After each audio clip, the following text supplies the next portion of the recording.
అన్యాయపు తీర్పు చెప్పుటను, దుష్టులపై పక్షపాతము చూపుటను మీరిక మానుకొనుడు. పేదల అనాథల పక్షమున న్యాయముగా తీర్పు చెప్పుడు. దీనులకును దరిద్రులకును న్యాయము చేకూర్చిపెట్టుడు. 82వ కీర్తన 2వ వచనము మరియు 3వ వచనము. తపస్సు కాల ధ్యానము 33వ రోజు. ఈరోజు మొదటి పఠనంలో ఇర్మియా ప్రవక్త తన పరిస్థితిని వివరిస్తూ ఉన్నాడు. నా స్నేహితులు కూడా నా పతనము కొరకు కాచుకుని ఉన్నారు అని అంటూ ఉన్నాడు. ప్రతి మనిషికి శ్రమ అనేది 3 రకాలుగా ఉంటుంది. మొదటిది పరిస్థితుల నుండి పుట్టేటువంటి శ్రమ. మనం అనారోగ్యంగా ఉన్నప్పుడు, లేదా ఆర్థికమైనటువంటి ఇబ్బందులు కలిగినప్పుడు, అనుకోని పరిస్థితుల్లో కుటుంబంలో ఏదైనా దుర్ఘటన జరిగినప్పుడు, మొదటిది పరిస్థితులు మనకు అనుకూలంగా లేకపోవటం వల్ల కలిగేటువంటి ఒక శ్రమ. రెండవది మానసికమైనటువంటి శ్రమ. ఇది మన శ్రమకి మన చుట్టూ ఉన్న వాళ్ళ యొక్క స్పందన చూసి మనకు కలిగేటువంటి బాధ. ఉదాహరణకి ఇందాక చెప్పిన పరిస్థితుల్లో అనారోగ్యం కానీ, ఆర్థిక ఇబ్బందులు కానీ, లేదా దుర్ఘటన కానీ జరిగినప్పుడు సాయం కోసం లేదా ఒకంత ఓదార్పు కోసం మన స్నేహితుల వైపు, మన బంధువుల వైపు మనం చూస్తాం. వాళ్ళ దగ్గర నుండి మనకి సాయం రాకపోగా విముఖత, లేదంటే పట్టించుకోకపోవటం, వాళ్ళే మనకి బాధ కలిగించే విధంగా వాళ్ళు మాట్లాడుతూ ఉంటే ఇది మానసికమైనటువంటి బాధ. ఇర్మియా ప్రవక్త ఈ బాధ గురించి మాట్లాడుతున్నాడు. తన సొంత స్నేహితులే తన పతనం కోసం ఎదురు చూస్తూ ఉన్నారు అని చెబుతూ ఉన్నాడు. మూడవ శ్రమ ఆధ్యాత్మికమైంది. పరిస్థితులు మనకు అనుకూలంగా లేకపోయినా, లేదా మన చుట్టూ ఉన్న వ్యక్తులు, మనుషులు, కుటుంబీకులు, స్నేహితులు అందరూ మనల్ని విడిచిపెట్టి వెళ్ళిపోయినా, వాళ్ళ దగ్గర నుండి మనకు సాయం లభించకపోయినా, దేవుని మీద మనం ఆధారపడాలి అని దేవుని వైపు మనం చూస్తూ ఉంటాం. అలాంటి పరిస్థితుల్లో దేవుడు కూడా మన దగ్గర లేడు అనిపించే స్థితి ఆధ్యాత్మికమైనటువంటి వెలితి లేదా ఆధ్యాత్మికమైన శ్రమ. యేసుక్రీస్తు సిలువ వైపు చేసేటువంటి ప్రయాణంలో క్రమంగా ఒక్కొక్కటి తనకు ఎదురవుతూ ఉంటాయి. ఈరోజు సువిశేషంలో యేసుక్రీస్తును చంపాలని వాళ్ళు రాళ్ళు కూడా తీసుకుంటారు. ఎందుకంటే ఆయన దైవదూషణం చేశాడని, దేవునితో తనను తాను సమానంగా మాట్లాడుతూ ఉన్నాడనేది యేసుక్రీస్తు మీద వాళ్ళు వేసినటువంటి నింద. పవిత్ర వారంలో మనం చదివేటువంటి సువిశేష భాగాల్లో తన శిష్యులు, తన యొక్క అనుచరులు, స్నేహితులు అని ప్రేమగా తను పిలిచినటువంటి వాళ్లే ఆయన్ని విడిచి వెళ్ళిపోవటం, 12 మందిలో ఒకడైనటువంటి యోధ ముద్దుతో ఆయన అప్పగించటం అనేది మానసికమైనటువంటి శ్రమ. ఆఖరుగా సిలువ మీద తాను వేలాడుతూ ఉన్నప్పుడు, నా దేవా నా దేవా నన్నేలా విడిచితివి అని తాను చేసినటువంటి ఆ ప్రార్థనలో ఆధ్యాత్మికమైనటువంటి ఎడబాటు, శ్రమ కనిపిస్తాయి. మన జీవితంలో కూడా ఇటువంటి శ్రమల్ని మనం చూస్తూ ఉంటాం. శారీరకమైనటువంటి, ప్రాపంచికమైన శ్రమలు వచ్చినప్పుడు సాయం కోసం బంధువుల వైపు, వాళ్ళ నుండి అసూయ, ద్వేషాలు, అమానుషత్వం మనకు ఎదురైనప్పుడు దేవుని కోసం వెతకటం. ఒక్కోసారి దేవుడు కూడా మనకు దూరంగా ఉన్నాడేమో, ఎందుకు ఈ అర్థం లేనటువంటి శ్రమలు నేను అనుభవించాలి అనేటువంటి ఒక బాధ కూడా కలుగుతుంది.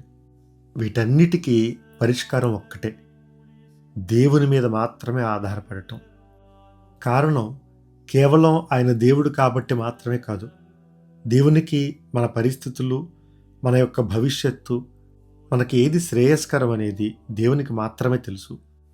దానికి వేరే కారణం, ఇది తప్ప మనకు వేరే దారే లేదు.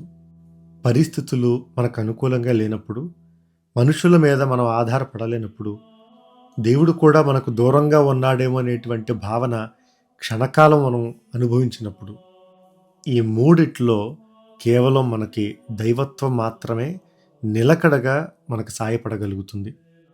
ప్రముఖ ఆంగ్ల రచయిత సిఎస్ లూయిస్ అనేటువంటి వ్యక్తి ఒక కథోలికుడు. ఆయన రాసినటువంటి ప్రముఖ చిన్నపిల్లల కథ ద క్రానికల్స్ ఆఫ్ నార్నియా, దీని ఆధారంగా నార్నియా అనేటువంటి ఒక సినిమా కూడా వచ్చింది.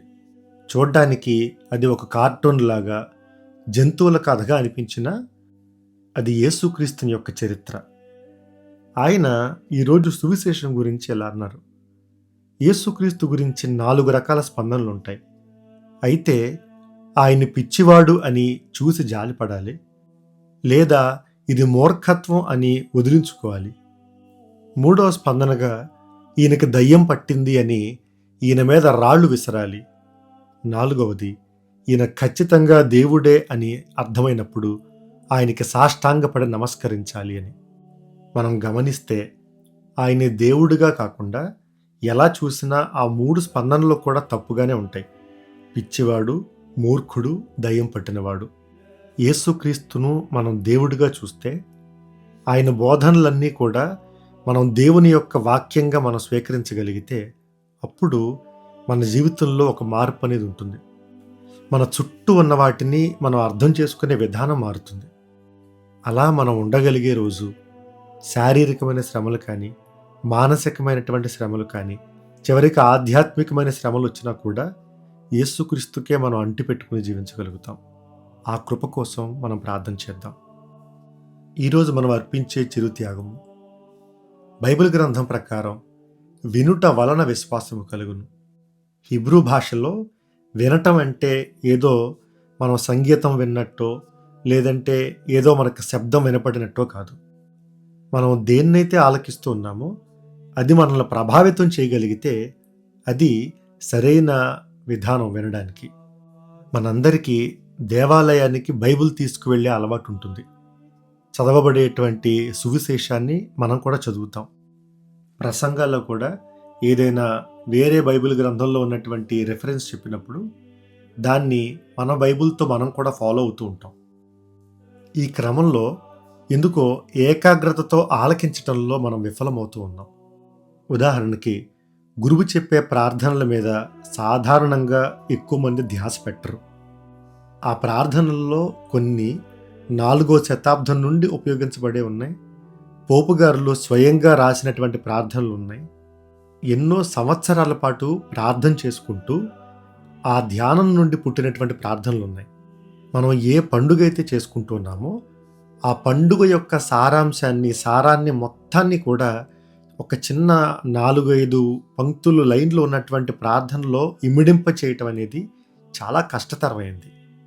ప్రతి పూజలో పాప సంకీర్తన జపం తర్వాత సర్వశక్తిగల సర్వేశ్వరుని చెంతను అనేటువంటి ప్రార్థన అయిపోయిన తర్వాత ప్రార్థించుదము అని గురువు చెప్పేటువంటి ప్రార్థన సంఘ ప్రార్థన అంటాము.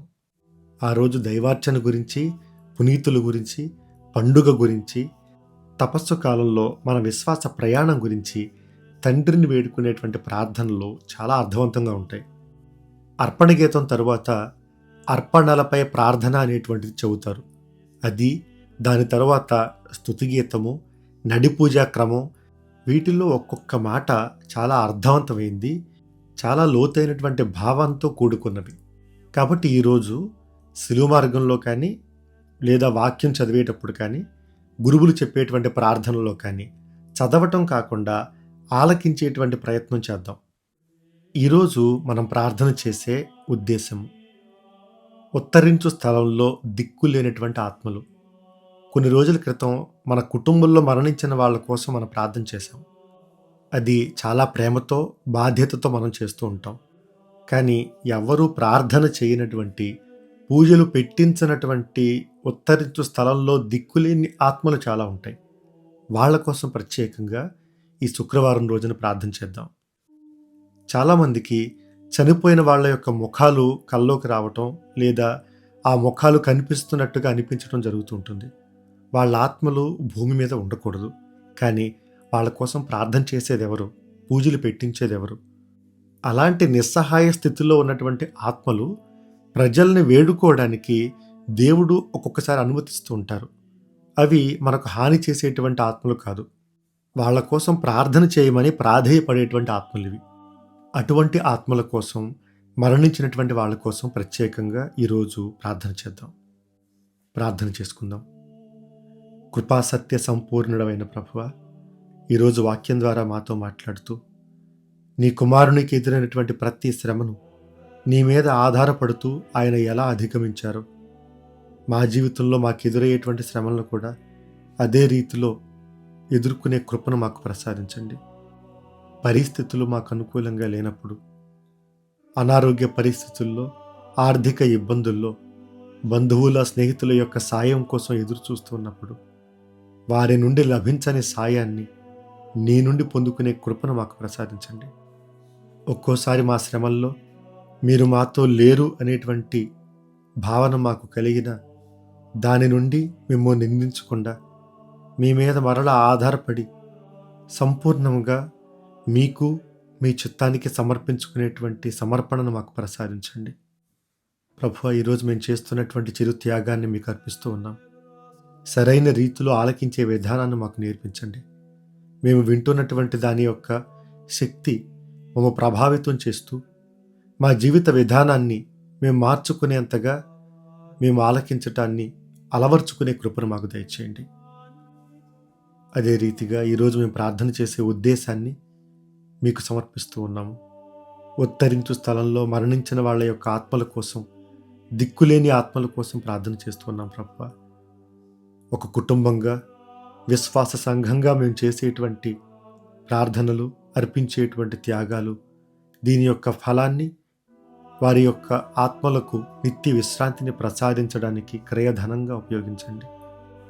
అమ్మ మరియ తల్లి, నీ ప్రార్థనా సాయంతో నీ జపమాలనే నిచ్చెనగా చేసుకుని దిక్కులేని ఆత్మలు నీ కుమారుని యొక్క సన్నిధికి, నిత్య విశ్రాంతికి చేరుకునేటువంటి ప్రార్థనా సాయాన్ని అందించమని ఈ మనవులన్నిటినీ మరియ తనయుడైన క్రీస్తు ప్రభువు ద్వారా అడిగి వేడుచున్నాము. ఆమెన్. సర్వశక్తిగల సర్వేశ్వరుడు పిత, పుత్ర, పవిత్రాత్మ మనలను ఆశీర్వదించి కాపాడునుగాక. ఆమెన్.